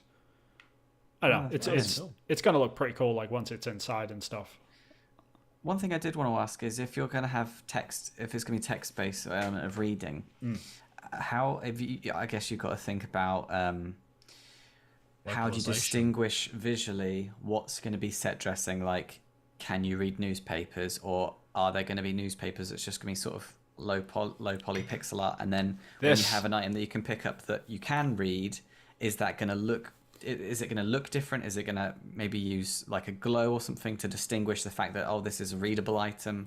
And then you'd have to do some sort of solution based on, are you going to have just text appearing at the bottom when you're looking at a pixel art version of like a newspaper, just for example? Yeah. So with the readables, it's kind of like I've looked into this just purely because of the setting. And I got really lucky with the fact that, okay, if you find a book on the floor and I don't want to like have to write a book's worth of content, obviously, because that would suck like for every book that you find in the house. Yeah. Because it's a post-apocalypse, you can just be like, novel. Right, that's fair. Because it's post-apocalypse, I can just be like, oh, ruined book. And then the character's like, oh, this is illegible, I can't read this. Sort of thing. And it's same for the newspapers, because then you can just be like, oh, I can read the headline, but the text is too faded or whatever. Like you can say stuff like that. You can just be like, burned book, get out of jail free card. Yeah, exactly. Yeah, but you can't do that in any other setting, right? So like I've sort of looked onto that more than anything. But to like answer the broader question is like, how much sort of writing stuff do I want in the game? I want a lot, basically. I want to try and fill that out as much as I can. And that's going to be the bulk of it. Like the best thing about this slice more than anything is that once this is done, like after this, it's pretty much just making all of the art for the rest of the game and then just reusing. I know, like I make it sound so easy, but like in terms of like core mechanics, I'm not like coding as much anymore. I'm just making art and like filling it out with all the information in the game. So it's sort of gonna evolve into this new challenge more than anything. It's like I'm not gonna be coding for a long time. At some points when I get to that point, I'm just gonna be filling it out with content. Like all my puzzles are hooked up in this where they're reusable. All the code is reusable. I literally just attach a script to objects and then assign like, okay, what will unlock this, and then you can assign game objects to it. So it's literally drag and drop at this point. Like sounds like we've got very similar focuses. We're both spending a lot of time on our core mechanics. Yeah. And getting that player control down. Yeah. Yeah, it's really important, man. Like a lot of people sort of skip over that. It's like, I'll fix it later. It's like, no, if you spend the time in the beginning and really hone everything in, like everything that occurs in this front garden is going to be able to be reused throughout the whole entire game. And not to say like you're going to be doing the exact same things over and over again, because you're not. Like there's going to be different puzzles. There's going to be different things that you have to pay attention to. There's going to be like there's a lot of like different stuff. It's just, but the mechanics themselves and how the code runs, I'll be able to reuse a lot of it in terms of like just in terms of sheer work that I have to do. So like I'm sort of looking forward to doing that, but I'm also dreading it as well, because once I get out of this garden, it's just I turn into a pixel art 3D guy for a long time, basically, until it becomes, now I've got to write all of the content for all of the books that you find in the game and stuff. Yeah, it's going to be like different waves of stuff, but I think, I'm excited. I think it should be good. It's just a matter of cracking on and actually getting on with it. So it brings me on to what I want to do next. month. I don't know yet, if I'm honest. I'm sort of going around Still working circles. towards the You vertical should set slides. up a Steam page. I should do, shouldn't I? No, like the only other thing which I did, that would have been an amazing segue, but I've got one thing that I did want to mention. God damn it. I'm currently working on my inventory menu thing, which is like when you do go into your bag to look at your items that you've got. I've only just started this, so it's an absolute like bag of hot mess right now. All my UI is in. Like I can interact. Like all my items are going to be displayed at the bottom. This is going to be my bag. So all my notes are going to be in here. My main bag, which is where all the items are, and then any keys that I find or what would be considered a key. Item description, and there's going to be like a spinny version of the actual item there as well. So you can look really it around. One of those item boxes, just as an Easter egg, reads, "Dave, please add item description." Yeah. There's always that in every Brilliant. game. But yeah, that's... Man, wasn't it? I think so. I can't remember which one. But yeah, like the only thing that I want to really do with this is the things at the top is going to be the only thing that you see when you first open the bag, and I want like a low poly version of the actual bag itself, spinning around and opening it up like the different compartments as you like select through and go through them, so it like quickly. Like So Tomb like Raider. Pokemon meets Tomb Raider. Yeah. Exactly. Awesome. Yeah. So Yeah. I want to give a nod back to that stuff because I still remember like the spinny menu of Tomb Raider with the music in the background. Like it just There's a lot sent, of Tomb Raider love this week. yeah, it sent shivers down my spine. I mean, we grew up with them games, right? Like it's obviously going to influence us. But yeah, I think the UI is going to be a big push next month. Not so much the way it looks, but just the functionality of it and actually getting Get it working. get all the items populating in, so they're actually like every item that I pick up actually shows up in the items box, and I'll be able to like go through and have a look at the item descriptions and all that sort of stuff. Which all the back end for that is done anyway, because all my items have got scriptable objects on them, and they've got all that information inside of them anyway. It's just a matter of accessing them and getting them into the UI, which I've got to sort of figure out. But yeah, that's gonna be my Great. main sort of thing next month. But that is all from me, guys. That's it. Yeah, Very go well die done. one more time. Okay, Very good. So have you guys heard of Steam? I have not. Is it? Okay. So it's like this website, one on me. and you can log on and you can download these video games. You can download games on the internet. Get out of here. I know. And I probably best just share screen. Oh yeah, that'd be good. And what? Where am I going? Oh, wrong thing. God, you're Oh. breaking everything. See behind the curtain. Have you got it? Yeah. Yeah. So All right, this there we is howtomakeavideogame.com, and there was this article. Wait, am I looking at the wrong thing? No, I am right. The right thing. Okay. So this is an article about why you should be putting a Steam page up for our games. So we should all be putting a Steam game up, and this article goes through the reasons why.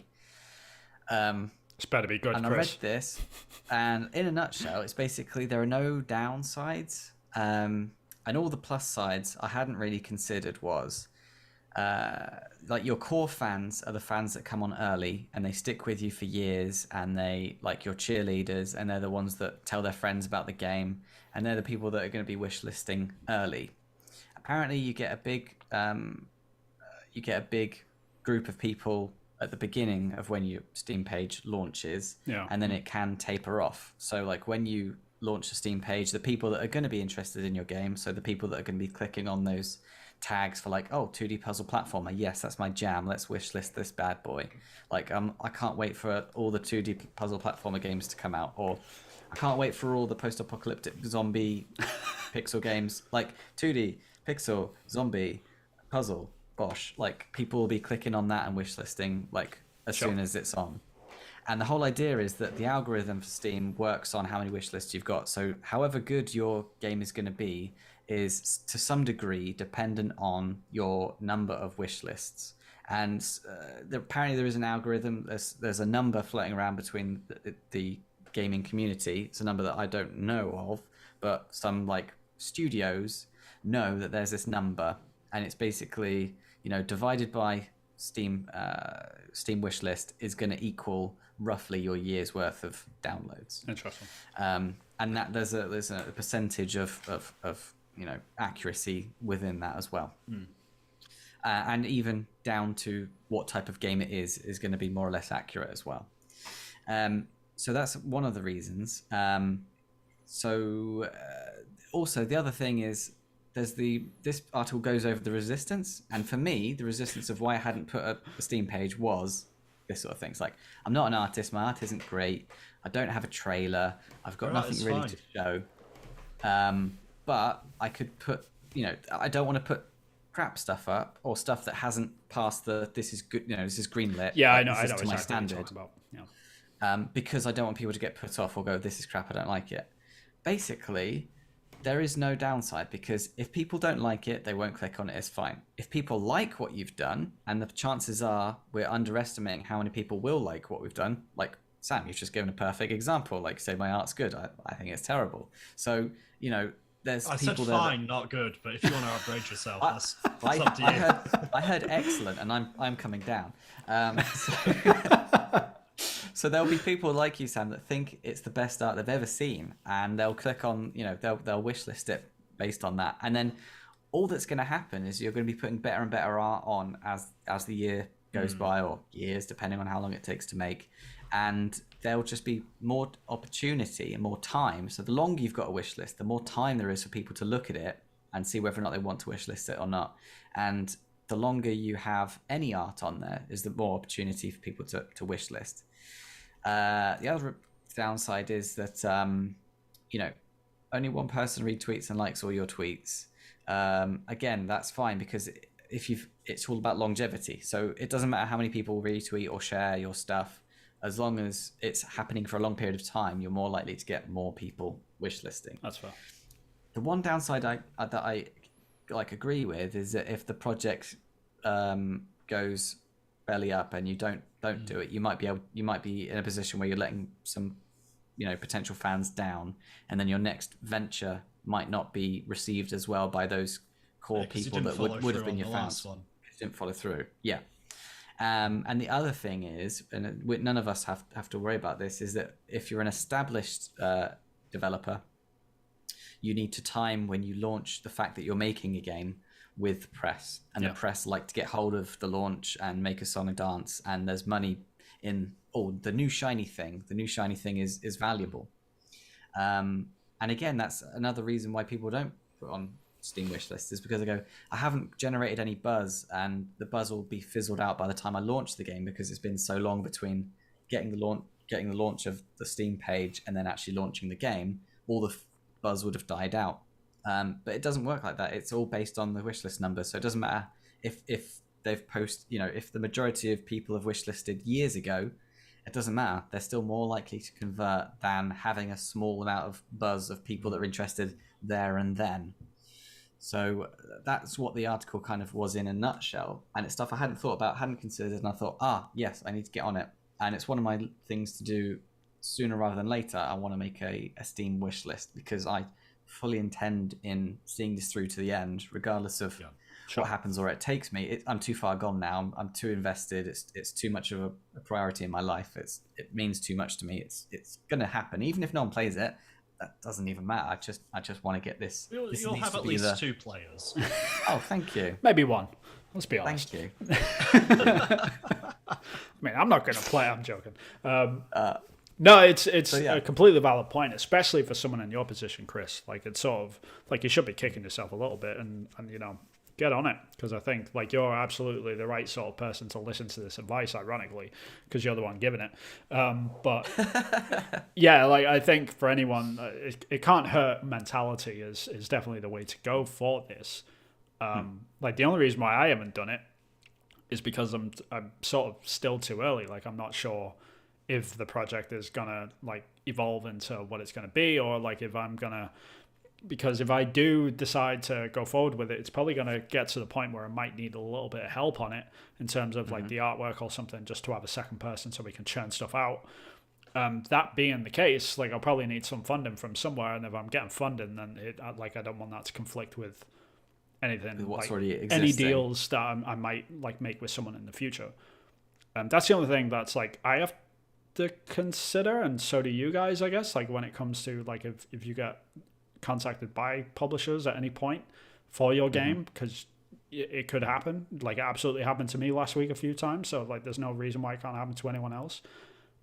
That's the only thing that I'm sort of starting to consider. But the thing that I do plan to do personally is make, like, once the vertical slice is done, like, which is the front yard bit, which I've sort of been working on, once that's done, I'm going to make a trailer from it and then put all the stuff up on Steam, and then with that, like, that'll be the push. But like for you guys especially, I think like Sam is probably thinking the same thing in terms of like, oh, it might be too early. But for you, Chris, I think you absolutely should go ahead and do that. Like you're very well overdue for it. But how about you, Sam? How do you feel about this being this early into your project, I guess? Yeah, so it feels weird because I'm still learning the engine, still learning to so am I. code. So I don't think that journey ever ends. No. Fair enough. But like in my head, because I've been down a road before where, you know, my career was paying the bills, and then I started doing these indie comics on the side. I saw it as a hobby. Her Majesty's Revenue and Customs did not. And then as, you know, I still, even after I stopped doing the comics, I started to do self-assessments like another 2 years, which was a ball ache. I had to have insurance in case, public liability insurance in case I went to a convention and someone got a paper cut while browsing through the comics, you know, all that bullshit. And I don't know if I want to cross that bridge when I get to it. At the moment, that's going to deflate me from actually working on the game. I sort of want to worry about having a product to sell before I then talk to potentially a lawyer about, look, do I want to do this as a sole trader? Do I want to do this as a limited company?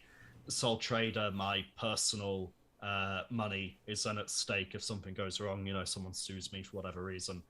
Limited company, that's ring fence, but then there's a limit on how much of that money I can get access to without it being embezzlement. And it's just like this whole cacophony of shit. Kind of worms. My mind can't be there yet. And the other part of me also thinks that for every article like this, there are also 100 Reddit horror stories of, you know, we had 3,000 wish lists and we've launched and only 100 people have actually bought it. I've seen, I mean, I think I linked one of those articles to you guys when like Chris brought this up inside of our DM group, and it was sort of like, I mean, it again though, I guess it's one of those things, like it doesn't hurt to try. It just, like, even if like now, like in your situation, I guess, Sam, which is like you're way early into development, like you don't even know where you're going and all sort of stuff. This is pre-alpha. Right, exactly. So like you're at that point where you're just like, should I bother doing all this? Because like I've got to set up like a limited company and all this sort of, like, you've got to go through all that nonsense. But really, you can just set up the Steam page and then sort all that side of that out, like when you're much closer to release, and still gain followers and still gain wish lists. So you really haven't got to lose, I guess. Yeah. But like when the time comes for that right moment, anyway, like even me, like right now, I'm nowhere near it yet, because I need to, because like the main sort of milestones which I always look at when it comes to indie games, and any game for that matter, is, so you work on your prototype, which is very much where Sam is right now, and then you work on what is your most viable product or MVP thing or whatever you want to call it. Minimum viable product. Right. So you're... It's the idea of if you're making a car, you start with a skateboard, then a scooter, then a bike, then a car. Yeah, also known as a vertical slice, right? So you want to get to the point where it's like, is this going to be a good game? Like, I figured out the systems and the prototype, like they feel good. Now I'm going to figure out if this is a game. And then you go where Chris is. It's actually really interesting because we're all in those 3 different slots right now. Chris is in full-on production mode. Sam is in in prototype mode, and I am in that middle bit of the vertical slice. Like, we literally cover all 3 of those. And I personally don't know if it's viable enough yet to really do the Steam thing until like I get out of this window and get into like where Chris is right now. Like, that's sort of like where I'm at, like in terms of, you know, like, because the thing which I don't want to do, and I think this is Sam's fear as well, is that we don't want to be working on our sort of vertical slice build and then get out the other side of that. And we've promised a game to a bunch of people that have wishlisted it, that is completely changed by the time we got out of that. Because the game changes a lot. So I think what I want to do is I want to get. You talked about a trailer. I think I'd more aim for the vertical slice as a demo, and I think I'd put that demo in as many hands as I could. And there's every chance that I might think it's all right, and then I get this demo out, and actually the reaction from a lot of people is, it's garbage. Sam, we've got to be honest with you, mate. It's shit. Yeah. Yeah, you've got to be prepared for that. Yeah, you got to be prepared for that as well, and you've got to be prepared to, like we've spoken about this before, is to like cut that cord and just be like, all right, that one didn't work out. Kill your babies. But I've got another great idea, and I'm pretty sure it's way better than that last one, so I'm just going to run with that one instead. Do the same again. The feedback gets a little bit better, and you're like, okay, that one didn't work either. You get to the third one. Hey, this is really cool. Like, you should keep pushing with this. All right, I'll keep pushing. And it's just that being like having that ability, because the worst thing that you can do is like not cut that cord sort of thing and say, okay, I'm just going to try and push through and ball through with this and waste 2 years of your life trying to make an indie game which no one wants. So that's the ultimate sort of worry which I have. And again, that kind of results in what you were talking about before, Chris, of the whole, you don't want to promise something and then suddenly like cut the game out of people that are actually excited about it, and just that whole sort of mindset. A compromise I considered, because I'm not ready to do a Steam page. Sure, yeah, of course. Yeah. But it's all hypothetical. Having it on Twitter is handy, and I think what limits my followers and my interactions on Twitter at the moment is that personal stuff goes on my Twitter, comic stuff goes on my Twitter, my shitty fucking YouTube videos go on my Twitter. Like, if you follow my Twitter, it is horribly unclear what you are actually getting. And I think I've been hovering at about 666 followers for a good 2 years without. There's I mean, there's other probably reasons behind that, Sam. It's all the Christians trying to avoid you. I can't possibly follow this guy. 666, get lost. Maybe a separate Twitter for the game is something I'd maybe consider. It's something I've been grappling with over the past couple of weeks. Is should I just like change my current Twitter handle just to like the game side of stuff and just leave it, and then just shift over for my personal like garbage stuff, which your tag is already at Hillfort Games. Yeah, I'm sort of like I'm already quite established for that, and so it's tough, man. Like, that is a great question, because like, do you want to stop like being in the algorithm either? Because if you stop posting personal stuff on this page, for example, then your viability is going to go lower, and Twitter's going to be like, oh, you're not as active, so we're not going to show your stuff as much, and stuff like that. So there's like weird Twitter gets balances. a little bit of, oh, you're just hawking your wares. Exactly. We're going to kill you. But not just Twitter. That's actually a really good point in that, because like if you are just hawking your wares, as you put it, like, I've just got a game page and that's it. And like the average Joe is coming along like, oh, that looks like a cool game, I'll follow. And then after like a couple of weeks, it's like, all they really do is just like post the same stuff over and over again. Do you really want to be like, they're just going to be like, unfollow, don't care. Anyway, let's move along. There's this weird thing where it's like I was crying out for exclusives to play on my PlayStation 5, right? Got this new hardware, nothing to play on it, can't test its limits or see what the damn thing can do outside of like Demon's Souls and maybe Ratchet and Clank. So on that basis, Deathloop, timed console exclusive, should have been right up my alley. Yeah. But I heard about it to the point I was sick of it. Like, this overexposure to the game really put me off it to the point I didn't want it. I kind of had the opposite problem with Kana, where I was really interested in that, then heard nothing right up to the point I thought it might have been cancelled, and then suddenly it was out. Yeah. There's a balance in there somewhere. Sure. Yeah, it's rough. You're on 670 followers now. So. Well, you're over the devil hump. The devil hump. You're over the devil hump. So like, maybe the Christians are coming to follow you now. But like, then what you could do in the short term is you could do teasers. Like, you got all the followers and everything, and all the algorithm and everything. It was based on one tiny little clip that didn't give too much away about what the game was. So you're not like misleading anyone if you just say, here's what my game looks like. Sure. Oh yeah. But in the short term. And then what the game's going to be, you can figure that. Once you've figured it out, then you can tell them. And all that's going to happen is you're going to bring on more people. You're not going to have anyone go, oh, I thought I'd be able to explore the town. I'm off. And if that is the case, it doesn't matter anyway, because those weren't real Right, they weren't going to buy fans it anyway. Yeah. But they still helped you with the algorithm because they were a number in the wish list. That's fair. Yeah, I mean, I've been grappling with this a lot. I spoke to you about this, Chris, on the side, but after I woke up that day and I realized I had 2,000 followers, I was sort of like, oh, should I be careful about what I tweet and stuff now? And just that took like 2 days for me to be like, nah, fuck it, I'll just carry on. And it just started, the same old trash talk started coming out, and no one's like unfollowed or anything like that. No one's done anything. There's been no consequence. Yeah. So that is the counter argument, I guess, to what Sam was saying a minute ago, which is the whole, like, I'm thinking about splitting it apart. Like, really, I don't think it matters. Like, I honestly don't think people mind. I think people like the fact that you're just a single solo dev. If you were a team, then that's different. But at the end of the day, you are the game because you're the only person making the game. You're a solo developer. So I think that's actually kind of the draw to people following for that reason anyway. So like, I think we have to be auteurs to some degree. I think we have to sort of live and breathe it. And the draw of indie games to a degree is we are sick of the sanitized, cookie cutter, designed by committee AAA games that are all God, Sam, tell me how you really feel. Jesus, do you know where I work? Apart from Horizon from West. No, I'm joking. Go ahead. I know exactly where you work, and I told you my thoughts about your most recent release. Thank you. That's fair. That is fair. Yep. I think that I know where you work.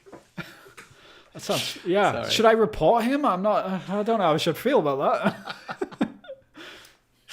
I used to know where he lived, about 5 feet across the hallway. Well, yeah, we did live in the same house. That'll do it. Yeah. But no, I've lost my train of thought now. Shit. But you know, I think there are people who miss the days where games were made by small teams of maybe 12 people who just threw shit at a wall and saw what stuck. Yeah. And the personality and the variety that you got in those games, I think that's a draw to indie. And as you say, letting your real personality show on Twitter. Yeah. Yeah. I think there's something to that. I really do. What you want. You don't have to run anything past HR. You can be a personality. You don't have to worry. And the worst case scenario with enough HR departments as it is. Yeah. Worst case scenario is that people might not, like, one or two people might not, like, start unfollowing you or whatever because they don't like what you're putting up there, and it's like, fine, it's like, that's okay. Like, as long as the core fans. Then you weren't my audience anyway. Right. Exactly. And I mean, Fine and Chico just said that, like, the whole. I like the raw nature of a small team or a solo dev.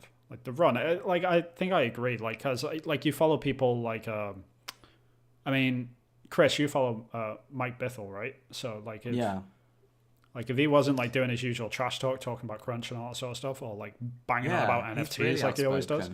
I mean, I know he loves NFTs, but man, can he just lay off it a while? I don't want to buy them.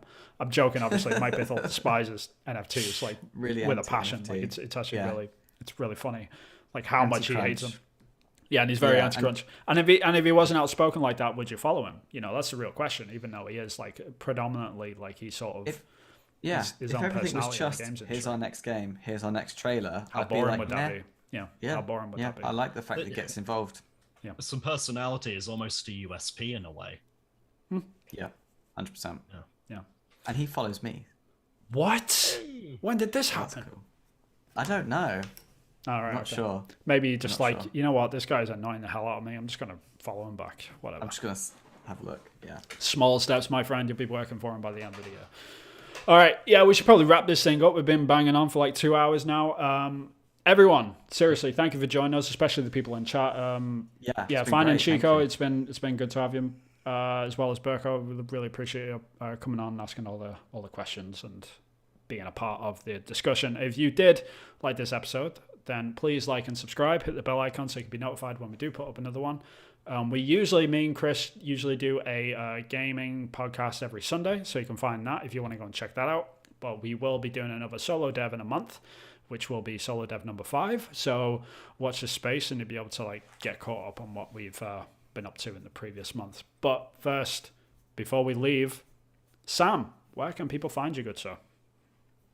People can find me on the Twitters, as we were just discussing, at SJ Webster Art, which I've just popped in the chat as well because I am a shameless shell. Perfect. That's actually a good idea. Why haven't we ever done that? Chris, where can people find you, sir? I'm at Acrylic Pixel on Twitter. Is probably the best place to find me.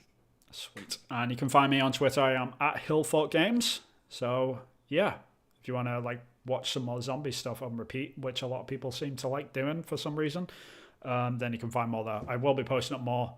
And yeah, well, you're a loser, Chris. That's all I can say. Like, what can I?